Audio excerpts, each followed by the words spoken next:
Yes, my people and them. We are wrong. Yes, I, We are yes, wrong. I, yes, We are I. wrong. We are wrong. And I We mean, are back. Talk the Ting sports. It was a little while, we had a We are self-imposed exile. That's a nice way to put it. Yeah, but we are back as usual. We want to encourage, people watching to comment, to share the live, to give their opinions, because that is what we are doing this for. We want to talk about the big sports and the big events. If you guys notice, one of our hosts not here, I don't really know what happened with him, but I know you'll be looking forward to this episode like Joel on Five Live. On five, we can do without him today. Quite honestly, I don't need his gluten this weekend there, because the way his team playing there and the way our team playing there is night and day, and now it's just like frustrating, man. But big show, big game coming this weekend. Big game coming this weekend. Yeah, something to look forward to. So, but I'm not very optimistic. I can tell you right now, right? It's I have a good feeling, but I'm not optimistic. If that's the way to put it. I don't see it now. I don't see it happening. Boy, you never know. When you think about it, I mean, we'll get into that. We'll get into it. Let's not jump the gun there. But so what you want to do? You want to start with the the fixtures of last weekend, and talk about the general vibe before we actually go into the things we want to talk about, which is Manchester United and Ole Gunnar Solskjaer. And guys, to be quite honest, this is going to be a United hour, and I'm gonna lie, it's gonna be a United hour because we're one of the biggest teams in England, in the world.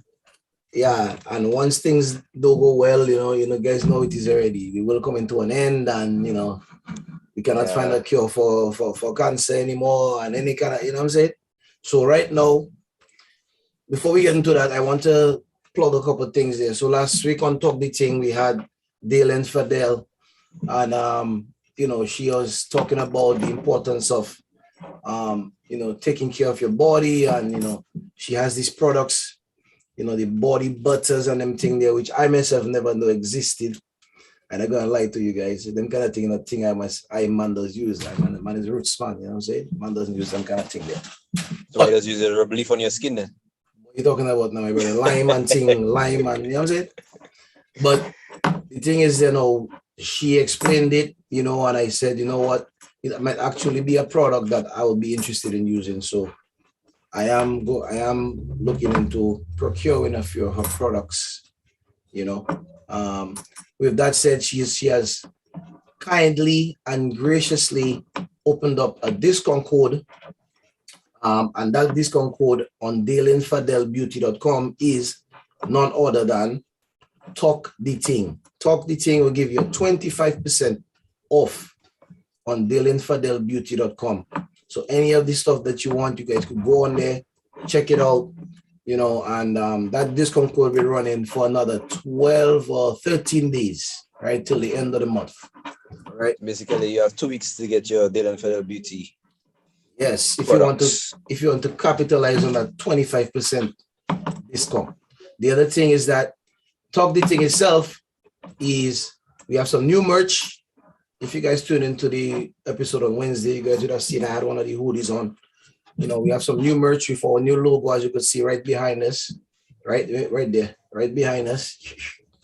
And you see that nice little design there. We have a lot of merch with that stuff. We have cups, blankets, bath towels, shirts, hoodies, sweaters, stuff for men, women, children, everybody.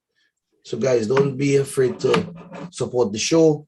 We really appreciate the support, no matter how small it is, and try to give you guys some quality stuff. All right. So that's the two little plugs I had before we get into this miserable weekend I just had there. But Carol, go ahead with the fixtures, man. All right, so I'm going to leave out the big one. They're going to leave out the Liverpool Watford one. And then of course we're going to not talk about Manchester United versus Leicester for now. So, one thing I saw while I think that game played, the Aston Villa versus Wolves game. That is what you call a Premier League game of football. That game is what you call FIFA 20. FIFA 22. Yeah, man. Aston Villa started out hot, went up to a 2-goal lead, and then capitulated at the end. I think Wolves scored all their goals from the 80th minute on. Wow. Yeah. 80th minute, Roman Saiz scored. Connor Cody scored in the 85th. And Ruben Neves literally scored with the last kick of the game in the 90th +5. That is insane. Boy, that game remind me of literally playing FIFA. I'm telling you. I check in when the United game was over and that tune in, I see I think Wolves come back and saw the last goal. I was like, man, that's crazy. Yeah. That's crazy. But that was a really good game, man. I watched the highlights of the game afterwards. Looked like Aston Villa had most of the first half in terms of clear-cut chances. They defended well, but then Wolves had the better of the play. Adama Traore was doing what he wanted in that midfield and just couldn't, him already couldn't find the final pass. Whole team. Yep, couldn't find the shot, couldn't find the final pass. But then look our resident Man United later joining. Oh boy. It's all right, I might have plenty to say. It's okay. We'll talk about that afterwards. Let's continue on with Man City versus Burnley. Before you jump there, Aston Villa, what are they looking like now this year there? Because they bought some good players and stuff, and we're expecting good things from them. Aston Villa is now 13th in the table. That's a little lower than me. Yeah, that's lower than I expected for one. Yeah. 4 losses. Brad, wipe that smug look off your face, guys. Come inside there smiling. I'm to miss that. So Aston Villa win 3, draw 1, lose 4. That is the record for now. Yeah. And Ing's not exactly firing on all cylinders. But wasn't he injured for a little while though? I think he missed the first couple of games. Yeah. Yeah. So we'll see. And then Leon Bailey got injured. And so I think they go in for a little crisis. But not to say that I follow in Aston Villa. I have issues of my own. Boy, I'm telling you, right now, these things that Team Villa need a little time to bed in the signings, man. Find out what is the best formation there. Get the right balance, man. They have Wendy, they have Bailey. They're still trying to figure out how to play all them, man. What formation, right. They'll do a little better as the season go on. Yeah. So what's the next game you're going to dock it there? Man City versus Burnley. Man City going about their business, boy. They're going about their business. Yeah, just tuning the results out. Kevin De Bruyne was back on the score sheet.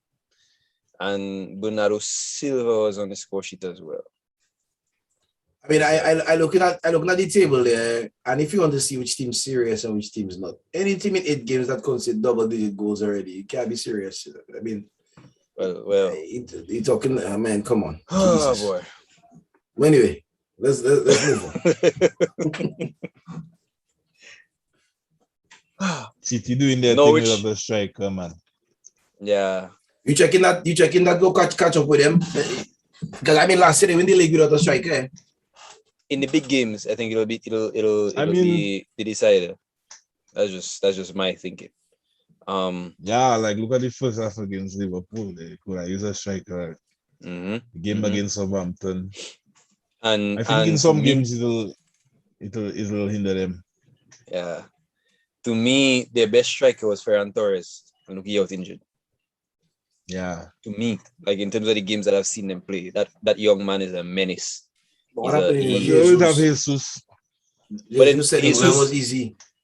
But he did. But his best performances has come from the wing, playing on the right this season. Yeah. So, I guess Pep just figuring out how to get the best out of him in whatever position he is. Boy, Chelsea fans in the chat, El Shaddai, boy. Boy, it's okay. Kite yo. It's okay. Kite yo. El Shaddai. Then a game I didn't really pay attention to, Norwich 0-0. I actually thought that game would have been a 0-0 draw. Initially when I saw it, I was just like, I do see Brighton scoring a lot of goals. I think Norwich going to try and win that game, so it's going to be a back and forth, and neither of them in fine goal scoring form. So, that's my thoughts on that. Any thoughts, gentlemen? Do you think he's the coach? Season. No, I don't think he's the coach now. I think they need a couple of players. Fair enough. Well, your next game there. Throw them games there. We just brushing through them thing. I don't know. Southampton Leeds was a 1-0 Southampton win. Leeds, surprising. Leeds struggling, guys. I mean, Leeds after 8 games, Leeds only have 6 points. The injury hit.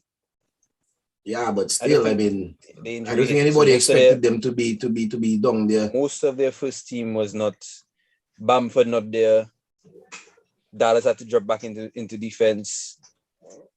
Let's see who else they have out. The left back, they got Luke Ayling, Robert Cook, or Cook, whatever they call him. Phillips out.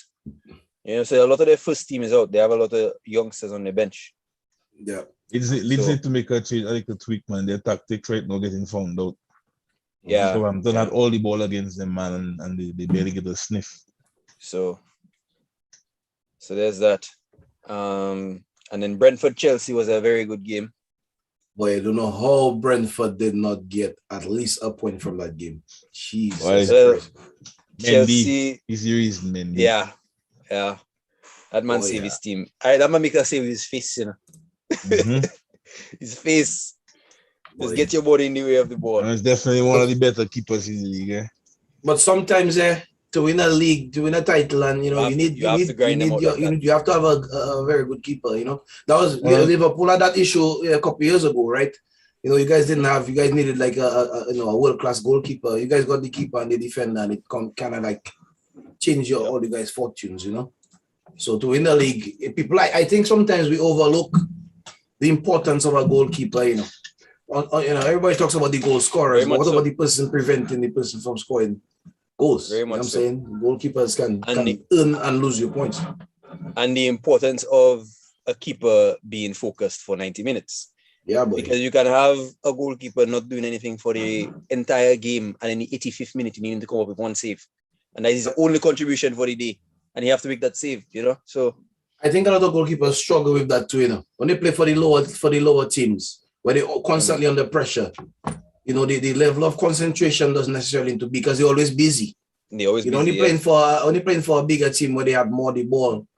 You have to be able to kind of concentrate on your own, not necessarily just making saves all the time.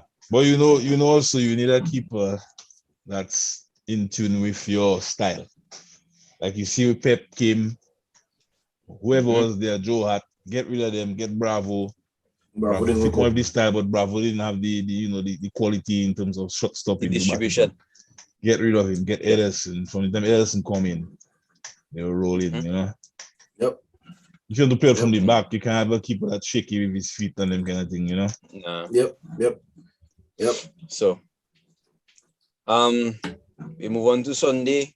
West Ham beat Everton 1-0. But I saw on Monday Night Football. I didn't see that game either, but I saw on Monday Night Football. Them man was Gary Neville and Jamie Carragher was loading Declan Rice, boy. The man was saying the man bossed the game. Bossed the game. Yeah, I mean, when I think I know Declan Rice but Brad biggest I mean, when he play well, I give him his props, but the English media tend to go overboard sometimes with the praise.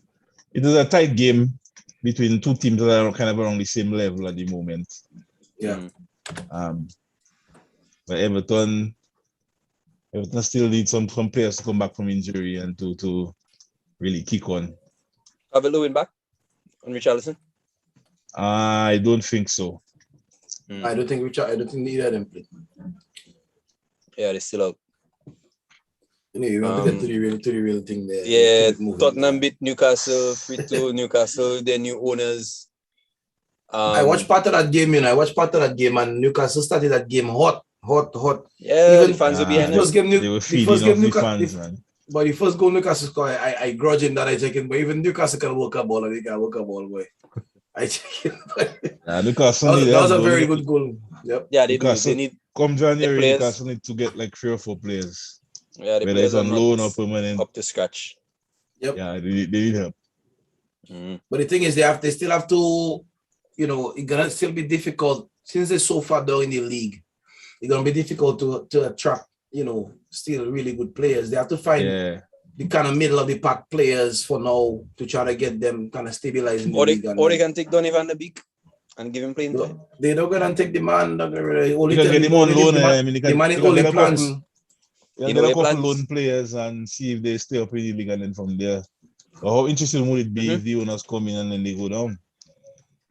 Yeah. Well, they have the money to come back up, to invest. But the championship and not popping, my brother.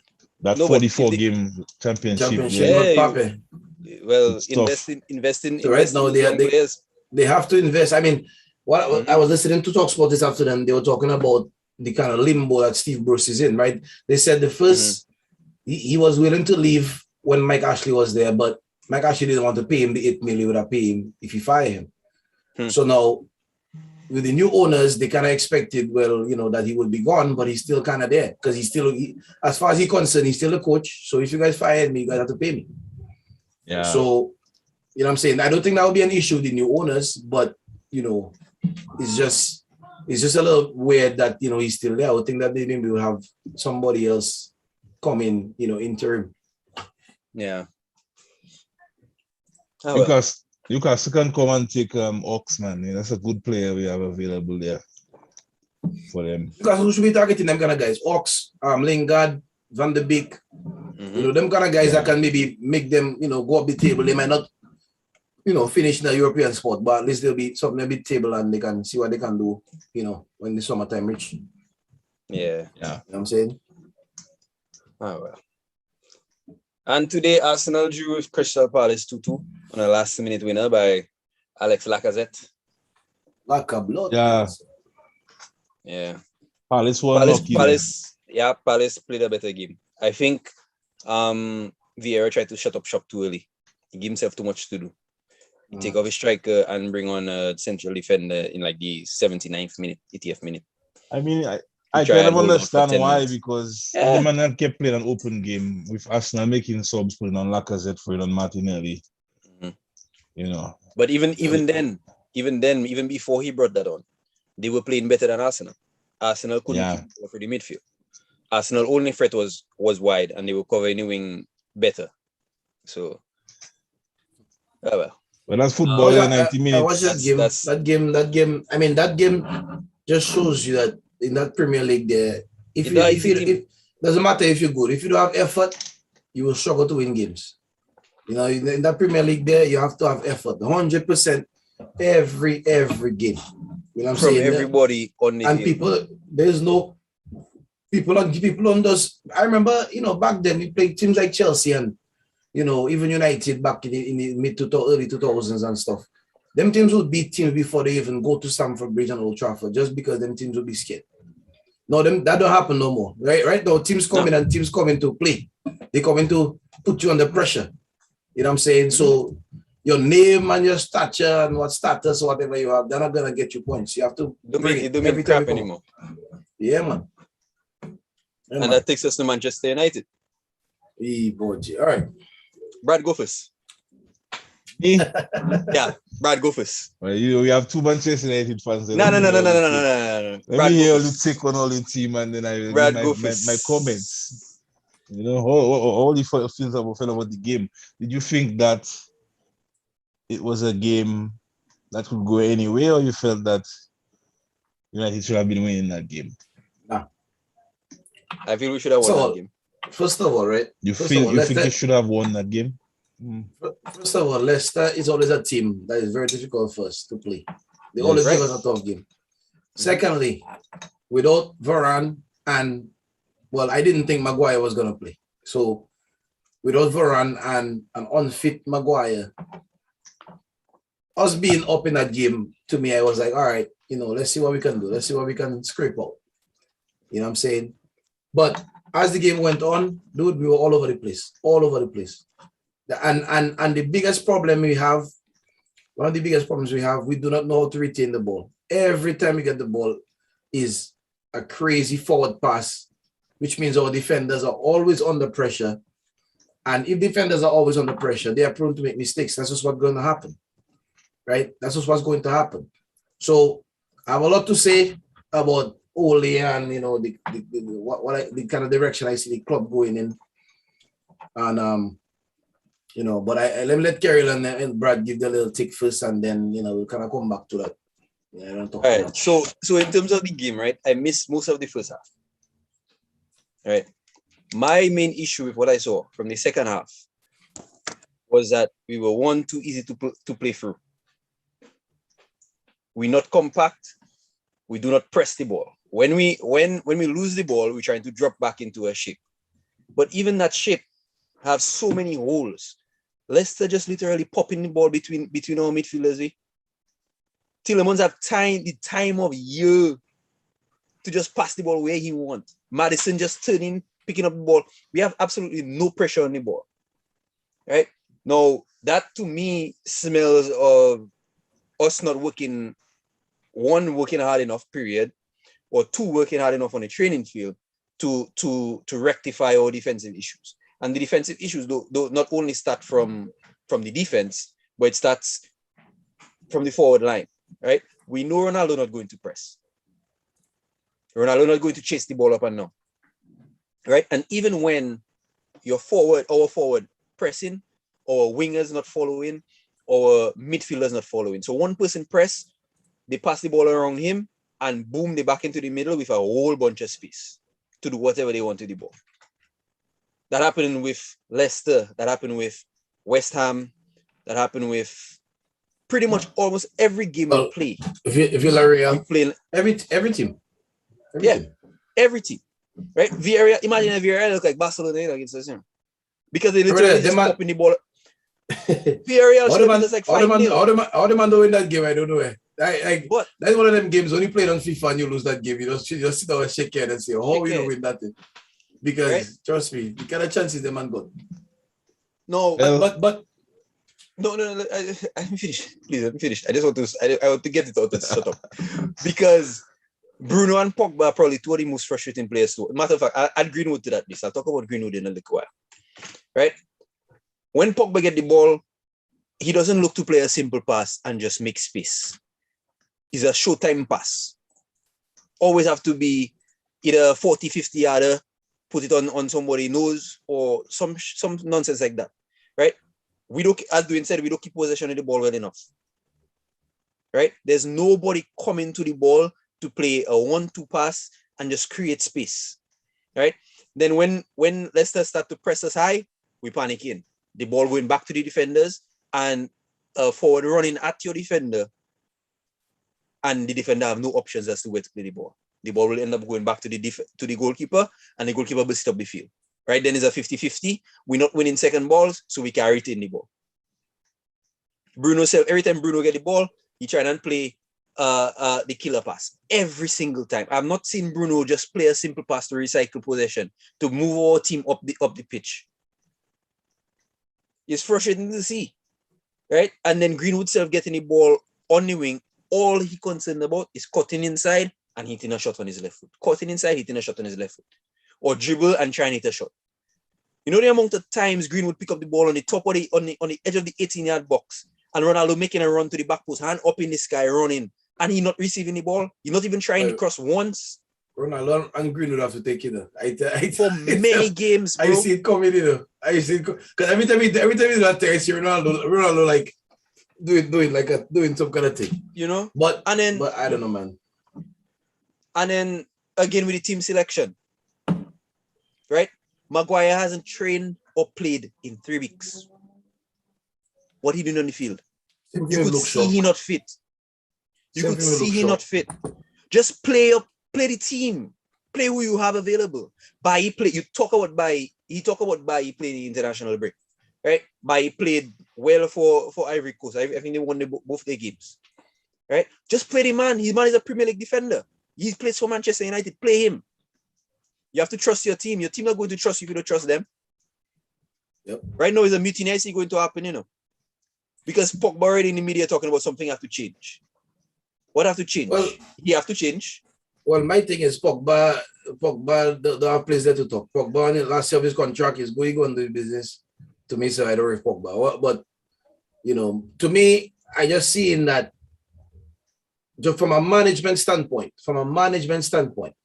we are struggling. Right? The number one thing you learn in management is if there are actions with no repercussions, people are going to continue doing the same things over and over. Right? People have to know that if they do certain things, that there are repercussions for what they do or what they don't do, right? And I don't think any one of those guys in that dressing room, including Greenwood, to be honest, is scared or intimidated by Ole Gunnar Solskjaer in any kind of way. I don't think any one of those guys, right? Well, I don't think there's nothing Ole would say to those guys where Greenwood would say, well, he don't want to get the manager pissed off or whatever. Like, I just don't see it. Greenwood cuts every game. He does the same thing, and matter of fact, we've spoken about that, not just with Greenwood, but Rashford as well. Rashford in his pomp was doing the same thing. He gets into the right positions and he makes the wrong decisions every single time. And sometimes it comes off, sometimes it works. So it looks like just like Greenwood goal, right? When he come out and he hit that rocket, it looked like, oh boy, he's a world beater, and yeah, he's a good player. Individual brilliance, yeah. But the mind and the decision making is not there, man. It's not there. And that's my blame for the players, I don't get to Ole yet, but anyway. Well, my thoughts on the matter is, as a Liverpool fan, first things first, I just want to say Ole needs time to get this thing right. Boy, you see you time. No, it's true. You might say true and so, but I mean, I don't think Ole is good enough to win trophies, but he can do better than what he's doing there. New players come in, Ronaldo. You have to get a little time to get the balance right. I'll give at least until next year. Give him he deserves that. You like that? You like that? But in terms of the play, first things first, there's no balance in that team. And I talked to a lot of Man United fans before this season, and what they wanted was Pogba in midfield as a two with Pogba with whoever, Pogba with Fred, Pogba with McTominay, and Rashford, Sancho, Bruno, and Cavani, Ronaldo. They wanted that front four. That's what they wanted. Now they're walking back and say, well, that can't work because the midfield too light and we're getting dominated in the midfield. Anybody could see Pogba cannot play in the midfield too. He should be able to, but he cannot because defense is not his priority. And as you mentioned, remember when they were trying to sign Bruno and they said that, his scouting reports say he take too many risks in possession. Mm-hmm. It proved to be true, but I was checking the manager supposed to look at that and say, listen, sometimes you can touch it back on the inside, sometimes you can knock it square and, work your way up the pitch. When you get to the final foot, then you can try to kill a pass. You can just pick up the ball half line, turn around and just ping a ball for Ronaldo. Ronaldo self, he looking a bit leggy, running with these Premier League defenders because, these Premier League defenders, they're big, but they're not slow. You know what I mean? That's right. I don't know. I feel like the manager just really put in a collection of players together and saying, go ahead, fellas. You have the skill. Take them on, do it. No real cohesion in the midfield. Nobody. Look at every other midfield. Nobody is coming between the lines and show for the ball and say, yeah, pass it there to me. Not even from the centre backs. When we play Villarreal, I see Varane on the ball in the corner sometimes, looking around, touches, trying to find somebody to give that pass to and nobody showing up for it. What are the midfielders doing? Now, granted, Matic is the only one who will really come and show for the ball now and then. I feel like Matic is the only complete midfielder you have there. And his legs kind of gone. Fred, McTominay, you say the man, they don't show for the ball. Now you have Shaw and Wan-Bissaka. Shaw was good last season, but I wonder sometimes if he have the ability to cross the ball because every time he just cutting on the inside. Wan-Bissaka, even when he crossed, we've had discussions he must have the before. ability to cross the ball, Brad, because he taking set pieces for us and for England. So you have to have the ability to cross the ball. We've had discussions before about fullbacks, and trust me, I am of the opinion that in the modern game, you need your fullbacks to be able to do more than just tackle. You need that. Even if they're not the best crosser in the world, but they need to be able to pass a ball, and form some part of the offense. To be Wan-Bissaka very is just fair, lump ball in the box. Anyhow, get a ball to just wrap around for Ronaldo. He just kick it in. Like, it's not good enough. Wan-Bissaka has gotten complacent as well. Bro, when he came in, he was putting in a lot more effort. No, that could be down to the coach, or that could be, it's a combination, down to the player, getting comfortable and thing. Look at the last goal, the third goal of the concede right after Rashford score. The partner have the ball on the byline and Wan-Bissaka just write him off. Like, why you have to write the man off? Contain him. Contain. You just score. Well, it's like I don't know. Make him play the ball back. You know what I'm saying? Play it back, yeah. You know But what he just saying? go rash. Slow it down. Let your defenders, let your players come back, and you can try and be a little more compact. But you really wonder what the coach saying to these players in training. You really have to wonder. I don't think it's a rocket science. I think honestly, I don't think Ole is very obvious that Ole is out of his depth. It's very obvious for the management team. And yes, but when I say Ole, when I say Ole, I'm talking about he and his team, because their manager, he chooses backroom staff, he bring them in. So when I say I'm saying him. They say Kieran McKenna, they say supposedly is the tactical genius. I don't know. I don't know what they're talking about. Yeah, Mike Phelan supposed to be the defensive guru. We were talking about we needed a central defender next to Maguire. We get Varane, the same issue. We bought Sancho, right? We didn't have a right-sided player. Greenwood was playing off the right. They've been grooming Greenwood as potential striker, right? He can play striker. Cavani only have one layer left. The whole plan was Greenwood and Cavani would play up top this year. The Ronaldo thing has just completely thrown a monkey wrench into everything. And trying to accommodate Ronaldo in that team right now is becoming more of a headache, because, like Kerry said, Ronaldo does not press. And I see people in the comments saying, why Ronaldo cannot press? Ronaldo has never pressed. That's never been his game. Yeah. Even when Ronaldo was playing at top level for United and Real Madrid, that was not his game. Ronaldo had people around him doing all of the work for him. Mm-hmm. I remember we played a Champions League final against Barcelona. Wayne Rooney played on the left wing to accommodate Ronaldo. Yep. And Ronaldo is played up top, up front by himself. I'm sure Rooney was not happy with playing on the wing. You had Tevez, you had all them guys who basically just be bulldogs. Even when we were playing and we had guys like Anderson in our midfield, people used to make fun of them guys. But you know what them guys was doing? Anderson, John O'Shea, Ji-Sung Park. Why do you think Ferguson used to play Ji-Sung Park in every big game? Every big game. Ji-Sung Park. That man was a horse. And it's not because he was the best player at United, but that man would harass. We play against Barcelona and Ferguson tells Ji-Sung Park, everywhere Messi, go, follow him. Stay on him. Right? And that was his job. Right now, what about Ander Herrera? We had Ander Herrera in our midfield. Ander Herrera was one of my favorite midfielders. We could do it Ander Herrera now. Exactly. That man would run for days. Bro, there's nobody in that team, especially in the front, 4 or 5 players, that is willing to sacrifice for the next guy. Even guys playing with Ronaldo, no, Greenwood and those guys. Even when Greenwood get the ball, Greenwood not thinking he want to get Ronaldo a goal. He thinking he want to get his own goal. He not thinking let him cross the ball. He not thinking let him try and play a 1-2 to try and get a better play. Bruno Fernandes, that's why I took him out in my fantasy team, guys, because I knew that Bruno Fernandes and Ronaldo occupy a lot of the same spaces, and Fernandes was not going to produce the same amount of goals and assists as he was doing before. Right? I just find like it's just too much, as they say in basketball, too much isolation plays. Oh yeah.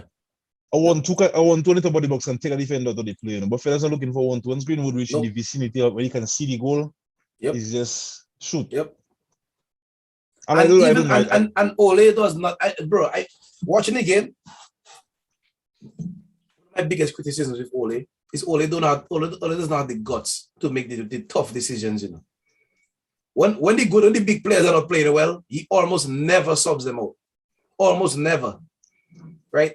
He did it one time with Ronaldo and he get backlash in the media. I guarantee Ronaldo started for the next 15 games, Ronaldo going to start. Well, this time around, he was lucky because Cavani wasn't available, but Cavani press as Cavani age and his size and stuff, he presses the ball from the front. And you when you talk about pressing, you don't have to press the ball over the whole pitch, you know. Nope. When you get to the final third or the middle third, selective. Agreed. The opponent take a hard touch or you just lose the ball. You press and win the ball back, and then you can recycle possession. That's exactly how City do it, Liverpool do it. But when you lose the ball and you just jogging back, even if the ball all over the place. Even if, right? It's one or two ways you play football in.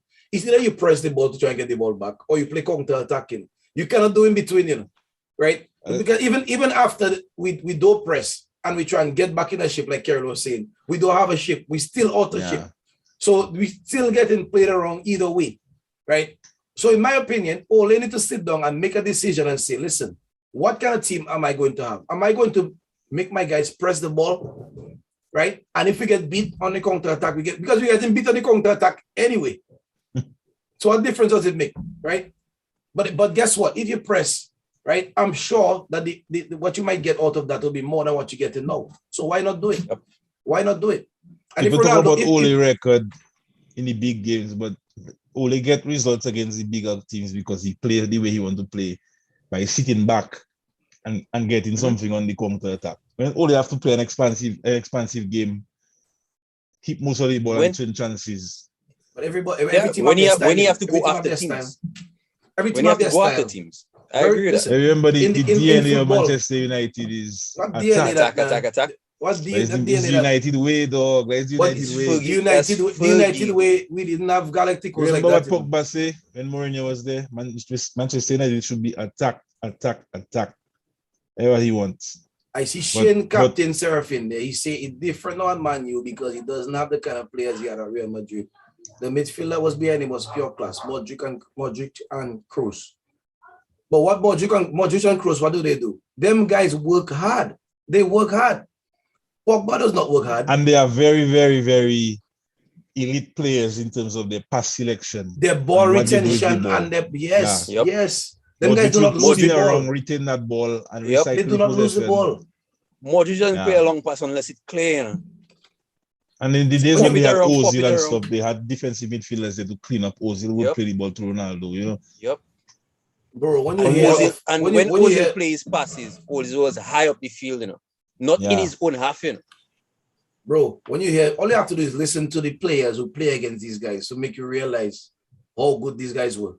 Because I can't remember who it was, you know, talking about playing with Modric when he was at Tottenham. I think it was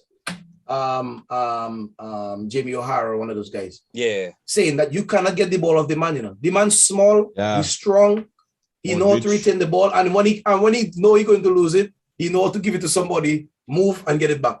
That's simple. That's what Paul Scholes was so good at as well, right? Retaining the ball, not just giving it away. Right? Everybody United have too many stars that everybody want to be the guy. Everybody want to be the man. But when you think of players like Dirk Kuyt, who was necessarily an extremely talented player, but he had a much better record in the Premier League than because he was just a workhorse. As my manager Klopp say, no number 10 in the world can be better at creating chances for you than your team winning the ball high up the pitch. Nip a ball of the striker foot, nip a ball of the defender's foot, and then suddenly you have a 3-on-1, you have a 3-on-2. But you're just sitting back and letting fellas jog. If you think about it, Liverpool plays. Let's look at Liverpool team and let's look at how many attacking players they have in 11. 3. Right? 3 attacking players in 11. The rest of the 8 is mainly not necessarily the defensive, but the hardworking, and they're not necessarily concerned about being the star. They're just working hard. We don't have flair players in the midfield, like to get the ball back. and give it. The only person in Liverpool team that may be getting away with not I'm going back every time is Salah. The only person. But Salah, and Salah still does it. Salah still does it. When it's necessary, he will track back. Mane tracks back. Firmino works hard, right? Mm-hmm. Yeah. Salah will do it when necessary. But the only person that maybe will get away with it is Salah. Not even Mane. Mane is extremely hard working on right? that left side there, boy. So these are the things that we're talking about. If you have a front three, they need to really sit down and say, okay, I need to pick 3 attacking players per game. That is the 3 I'm going to pick. And I'm going to pick 3 midfielders, whether it be Lingard, whether it be Van der Beek, whether it be, I don't care who it is. Drop who you have to drop. Put them on the bench if they don't want to work hard. People get caught up in the notion that the team just need an RM better than what you have, and then a CDM better than what you have, and all of a sudden things will click. It doesn't work that way. But you still didn't have a style, Brad. Even then, Yes, didn't have a style.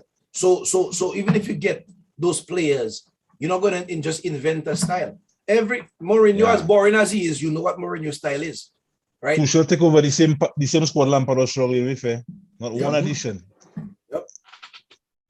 And he plays style is his back free on whatever he play, and he has success. And that is what I want United owners to have the guts to do. Man, is not Chelsea, my brother. Chelsea is not high and fire business. But I want them to have the guts. Why you high and fire now, Brad? They've been there for 3 years. This is 4th year. After the man come on, the man steady the ship and the man bring all the people. All the do let the man rope, man. Brad, how long was it? Time for somebody else. Was it when Klopp came in before all this started like challenging? It was 3 years, right? When Klopp say, Klopp say he needs 4 years and he'll be challenging for the league. That's what he said. Right. Yes. No. So Klopp, no. Listen. From day one, you saw what Klopp wanted to do. Well, we know Klopp. We know what Klopp was before he came. Exactly. You knew what Klopp wanted to do. Klopp had a style. And let me finish. Got rid of players that didn't quite fit the style, and he started building his team. He started bringing players in. Here's my point. Hold on. I don't finish yet. Players. Well, that's true, but we know Manchester United like to hold on to players. Instead of selling Coutinho for Barcelona, we could have kept him there unhappy, let him contract run down. When for instance sell Pogba in the summer, Pogba should have been gone. To me that is beyond. That is above Ole. We know Ole not making the signings. But Brad, Kerril, I don't agree with that. But let me tell you why I don't agree with that. Ole don't make the signing, yes. Okay, they give him Van der Beek. He don't want him, he don't play him. So if Pogba doing magic and Pogba had not in the game, don't play him. Bench him. Simple. Don't play him. I agree with that. The only person that went there and stand up to him was Mourinho. Yeah. Fans have to admit, Mourinho have his ways. But he identified something was wrong in Pogba and Martial, and people checking is not them the players, is the manager. But he saw Martial was lazy. He saw Pogba was putting the balance. He said the same thing about Rashford. He said the same thing on Rashford. He said Rashford at this point in his career is not a youngster. Rashford has been playing at the top level for over 5 years. So Rashford at this point need to be producing at the top level, and he's 100% correct. He was not a lie. Well, for me it was how Mourinho went about it. That was the Mourinho was a dark style. I understand at the time he was toxic and you had to get him out of the club, but in hindsight, I wish fans would admit that he was right. He was right about what he was saying. He was right about something. I would have sold Pogba in the summer. That's what we should have done. But Brad, again, and that's showing you to me, it's like when you watch Chelsea, right?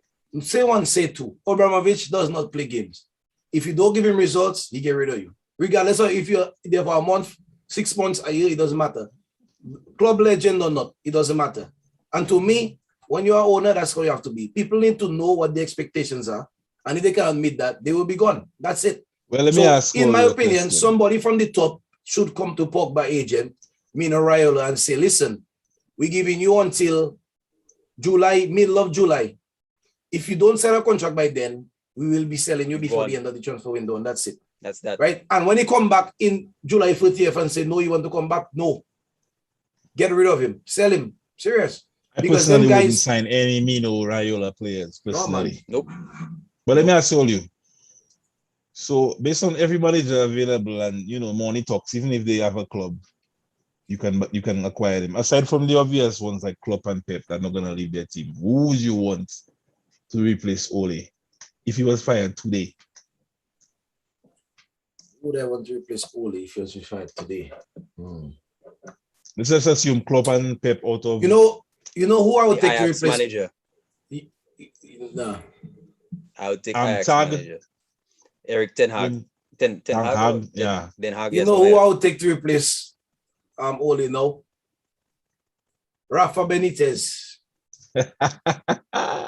You checking that? Yes. It will happen. You would take the I job, not saying it will happen. But Rafa Benitez would come into that dressing room with respect.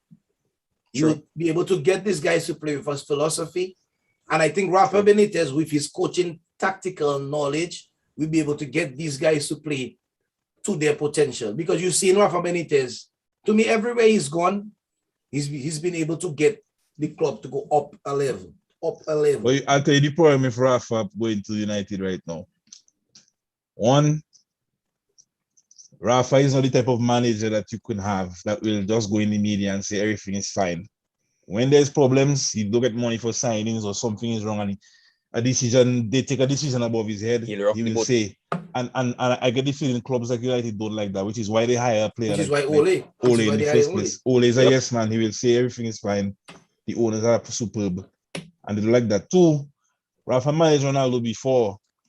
And after games, Rafa would hand Ronaldo a CD with clips of mistakes he make, and Ronaldo basically get Rafa fired. So after Rafa first game, he would be handing Pogba a DVD of his mistakes. A DVD? Why say Rafa, right? Why say Rafa, right? Why say Rafa, right? Listen to me. Good. Cristiano Ronaldo has a 2-year contract, right? Left. He's 36 years old. If as a club, if you're serious, you don't make any decisions based on what he tells you, right? Yeah. Pogba is on the last year of his contract. He wants to leave. He wants to stay, whatever the case is. Unless if Pogba comes back and signs a contract, and even if he does sign a contract, he's been there for 5 years and he hasn't been able to show anything close to what he's capable of.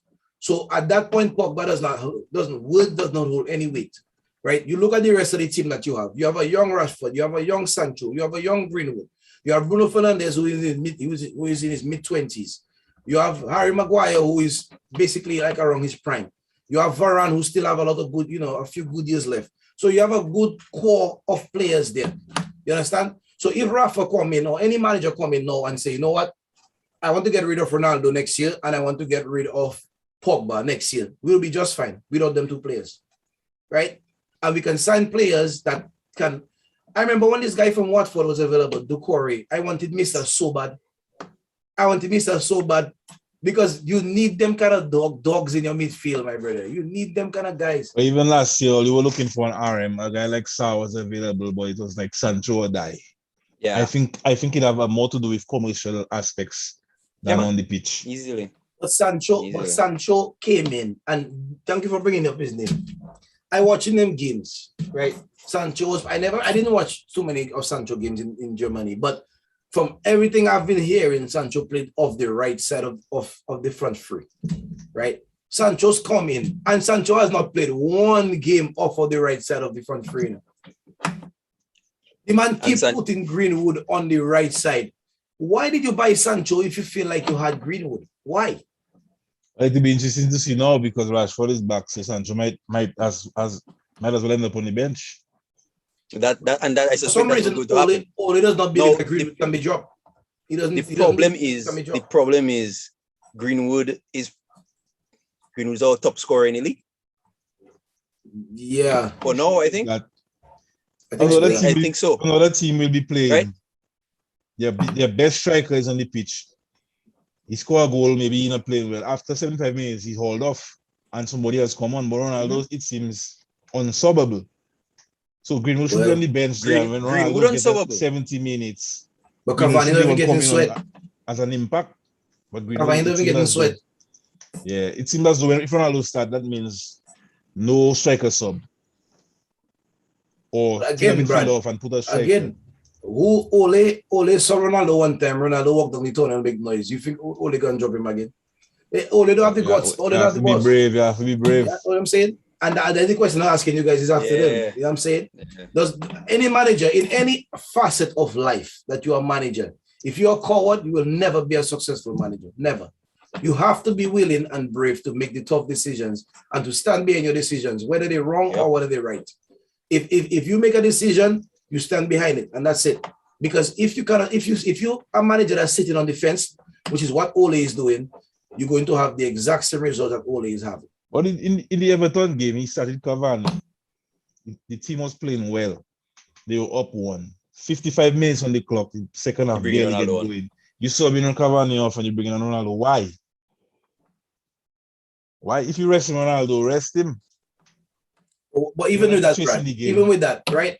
If supposedly Ronaldo body is a 25-year-old body, I know he's not Ronaldo of old.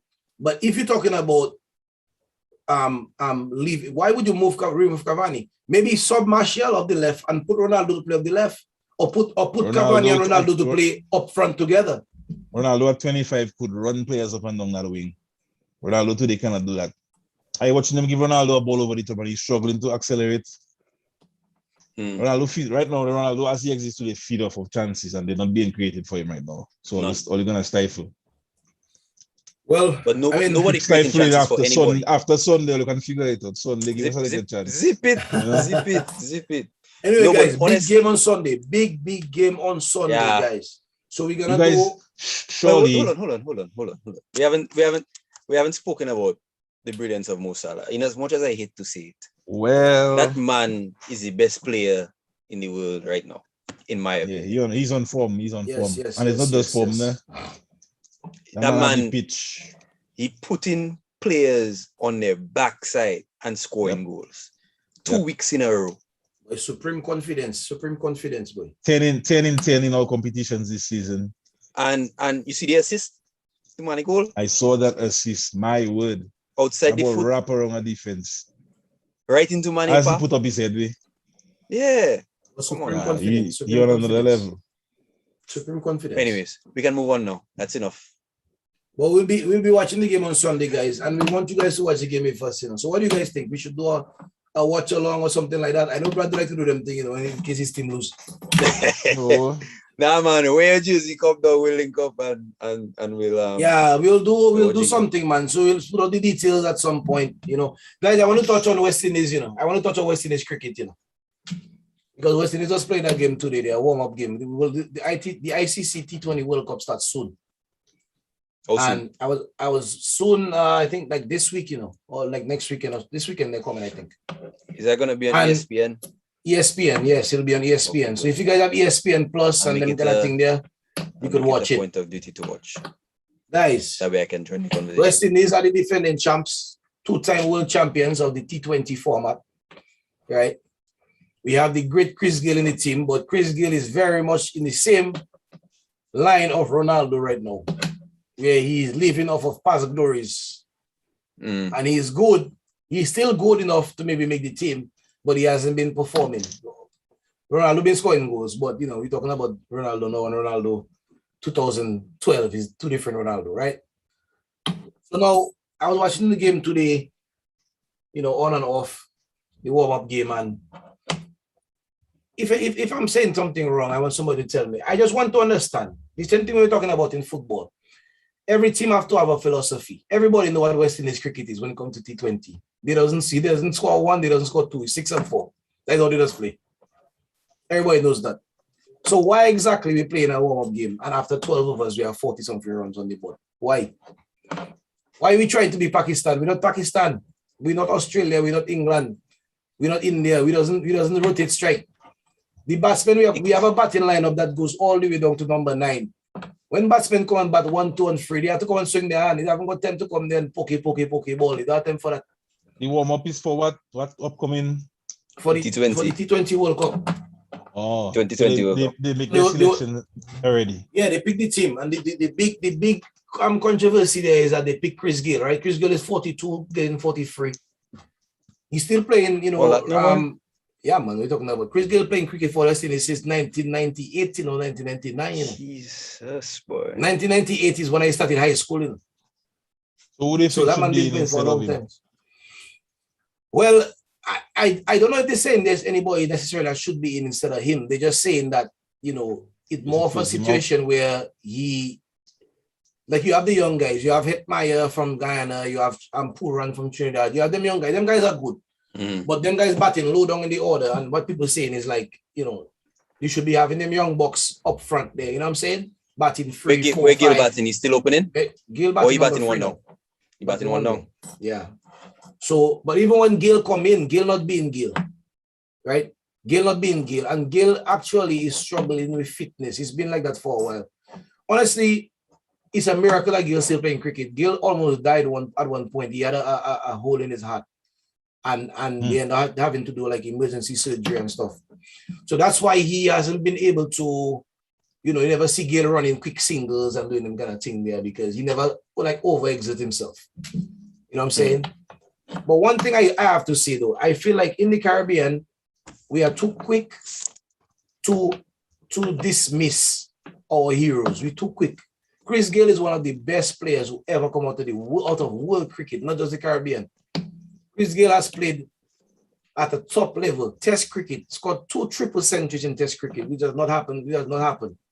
Right? 2 triple centuries. He has a lot of runs in Test cricket. He has the most runs in T20 by far. He has 22 2020 hundreds, which is maybe like 10 or 11 more than the next person. He has the most sixes, which is over 1,000 sixes in 2020 cricket. So Chris Gayle is one of the all-time greats in overall cricket, not just in 2020 cricket. So when you're talking about the team, I feel like the team has been picked. At this point, the selector's not going to change it. And we need to rally behind our team. The problem is that if Chris Gayle is still one of the best at scoring runs, then I agree with his inclusion. But if he is not, then his status as a hero shouldn't influence that, because sometimes these guys overstay their welcome, and that's why it ends up being where fans have to now be campaigning for them to be dropped and that kind of thing. If he's still one of the better players, then his inclusion should not be questioned. But if there are guys who are more deserving of a spot, then they should get it. I understand everything Gayle do, but the thing is, if he make his time, he make his time. You know, in sports, right? So the last 2 2020 World Cups we had, right? Marlon Samuels was in the team. And Marlon Samuels was not the biggest hitter out of all them guys. And a lot of people had a problem with him being in the team.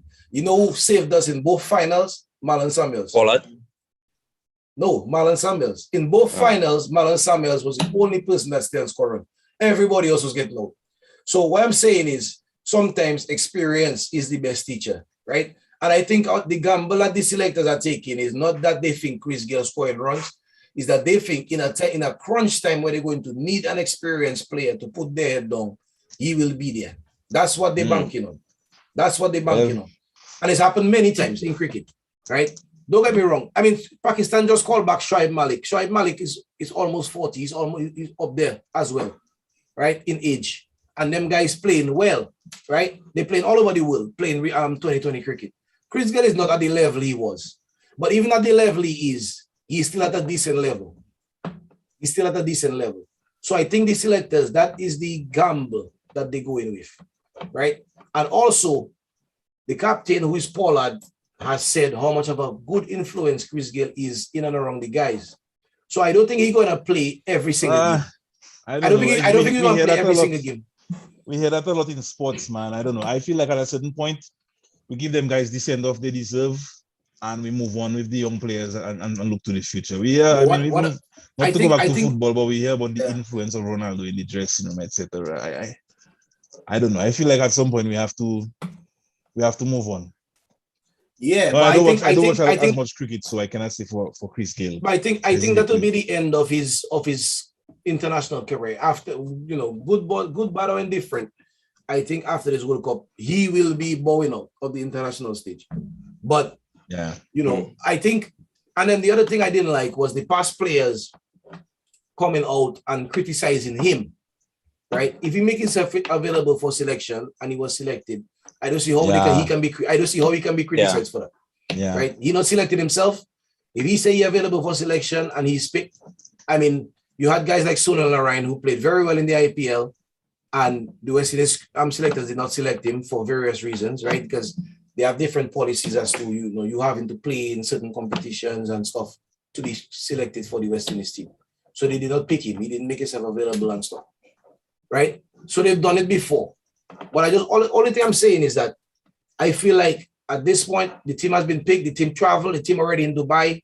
They played a practice match today, a warm-up match with Pakistan. They lost miserably, but that's okay. It's just a practice match, just to kind of let fellas get some form and kind of catch themselves. You know what I'm saying? But we'll see what's going on. Obviously, I think the teams to beat in a tournament is between India and England. India and England, I think, are the two best teams in the 2020 World Cup. And we'll see what's going to happen. I have to check, but I think it starts this weekend, This weekend. Okay. This weekend. So they had a few warm-up matches this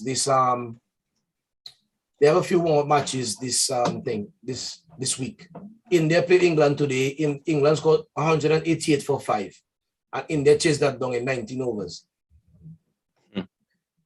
Right? You have Ireland, you have Netherlands. In case all you didn't know, Netherlands, Ireland, all them teams playing cricket, Namibia, Sri Lanka. Right? Yeah. So, cricket, fun fact for you guys, cricket is the second most popular sport in the world. I already know that. Yeah. When I tell that to Americans, they tell me I tell them, what do you think it is? NFL? Who playing that? Anyway, Hadley, I know you can't talk about your Ravens and then go Shawnee there, but when you're ready, you can come on and talk about your Ravens and stuff. I used to watch NFL, but I cannot ease up on that. Right now at that time I have to pick. I can't watch everything.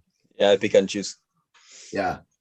But I'll tune into the T20, man. I'll put it on the TV and let it watch. Yeah.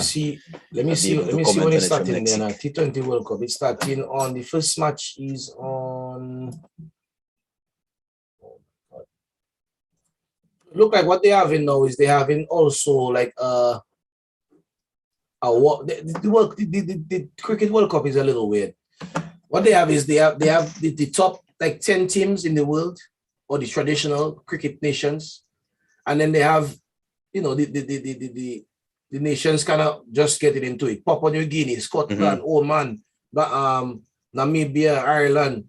So what they do is they play a little warm-up tournament between those teams. Right, and then they pick like I think 4 teams from that group of like 10, and they go into like the actual tournament. So they'll get to play. The United States did not qualify. The United States was trying to qualify, but they didn't qualify. So I remember United States had a team some time ago. Not one person was actually born in the US. Boy, right now it's very very much the same. It's that's a whole other episode by itself to talk about how that team is picked and all that stuff with cricket in America. But I just want to see here. All right, guys. So the World Cup starts on Saturday. First game is going to be Australia, South Africa. West Indies opening game is against England. That's on Saturday at 10 o'clock in the morning. All right.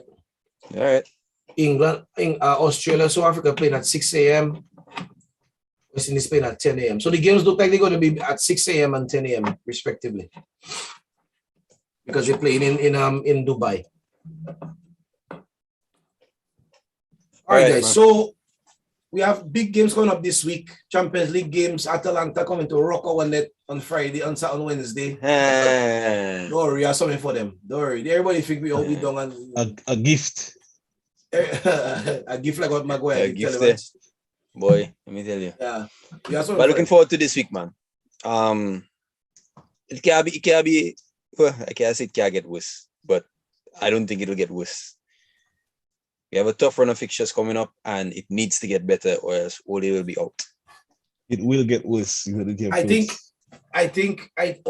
let's just before we leave, let's just put our predictions there for Ole lifespan. Only safe for the calendar, you safe.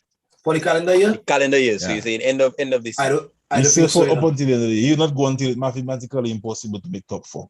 Brad, I think what's gonna happen is this. I don't think the board going to want to fire him. I think the pressure from the They're going to have fans, right? I think the pressure The from thing the is, fans going to make them get rid of him. He will get a couple of results and then it'll keep him in the job.